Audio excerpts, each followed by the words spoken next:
Assalamu alaikum, grade 2. How are you all? I hope you all are fine.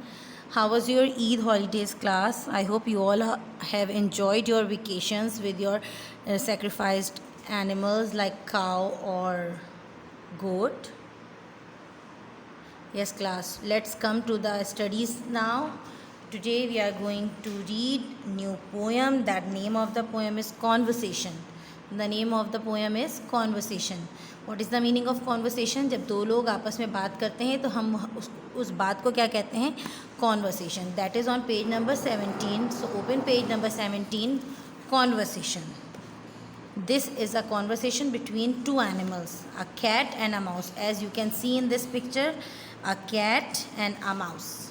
Mousey, mousey, where is your little wee housey? The cat is asking to the mouse that mousey, mousey, तुम्हारा घर कहाँ है? Where is your house? Here is the door under the floor. यहाँ है door floor के अंदर. ये mouse जवाब दे रहा है उसको उसकी बात का. Said mousey, mousey, mousey, mousey, may I come into your house? अब कैट उससे पूछिए माउसी माउसी क्या मैं तुम्हारे घर में आ सकती हूँ? You can't get in, you have to be thin, said mousey, mousey, तुम अंदर नहीं आ सकती, तुम्हें इसके लिए thin होना पड़ेगा यानी दुबला होना पड़ेगा, because cat is very fat and she cannot go inside the hole. Mousey, mousey, won't you come out of your house? Now cat उससे पूछिए माउसी माउसी क्या तुम अपने घर से बाहर नहीं आओगे?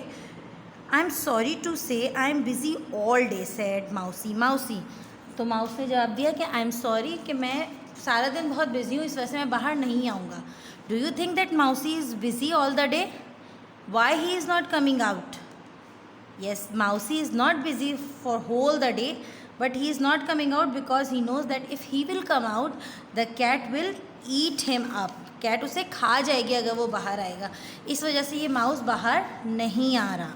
Now here are the question and answers which you have to done orally only. ये आपको लिख कर नहीं करना. What who is talking to the mouse? Mouse से कौन बात कर रहा था? Cat is talking to the mouse.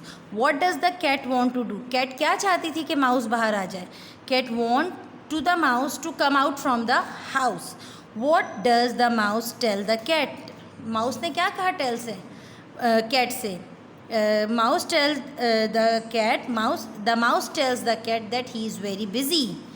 When is the mouse busy? Mouse कब busy है? Mouse is busy for all the day. Do you think the mouse is really busy? क्या आपको लग रहा है कि mouse busy है? No, I don't think so.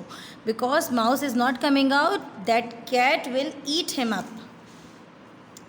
Now come to the next word. Next exercise is number 2. पहली exercise तो है read the word and learn to spell them. ये आपको सिर्फ रीडिंग की एक्सरसाइज है, इसको आप रीड कर लीजिएगा.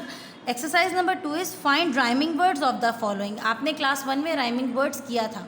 वो वर्ड्स जिनके एंडिंग साउंड सेम होते हैं उसको हम राइमिंग वर्ड करते हैं. जैसे डोर, डोर का बोर, फ्लोर. तो अब आपको इस पोएम में ढूंढना है कि डोर का राइमिंग वर्ड क्या है. Here is the door. Door का राइमिंग वर्ड फ्लोर. ये रहा फ्लोर उसका राइमिंग वर्ड. इसी तरह सेकेंड वर्ड है in. What is the rhyming word for in? In का क्या है राइमिंग वर्ड? थिन. एंड अब कितने वर्ड रह गए? 3 वर्ड रह गए. Say, said and where. You have to find out the rhyming words of these 3 words and then after you have to complete this exercise on page number 18. Can you guess the nouns from the following clues? यहाँ पे कुछ clue दिए हुए हैं. ये एक noun की तरफ इशारा करते हैं. आपको पता है कि nouns क्या होते हैं? Person, place, thing and animal. So you have to identify the noun and write in the blank. Number A is a small box of sticks. Sticks का small box जो होता है उसको क्या कहते हैं? जिसके अंदर हम स्टिक्स रखते हैं स्मॉल बॉक्स में? Match box. तो आप यहाँ पे क्या लिखेंगे? A match box.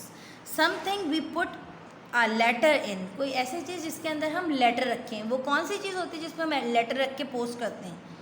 Envelope. Envelope. अब ये जो सी और डी है ये आपको खुद आइडेंटिफाई करना है.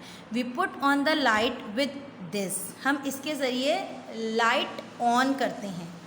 We keep warm at night with this. हम इसके ज़रिए वॉर्म रहते हैं, गर्म रहते हैं. कौन सी चीज़ होती है जो हमें रात में गर्म रखती है? जब बहुत ज़्यादा सर्दियाँ होती हैं तो हम क्या जलाते हैं जिसके ज़रिए हम गर्मी महसूस करते हैं?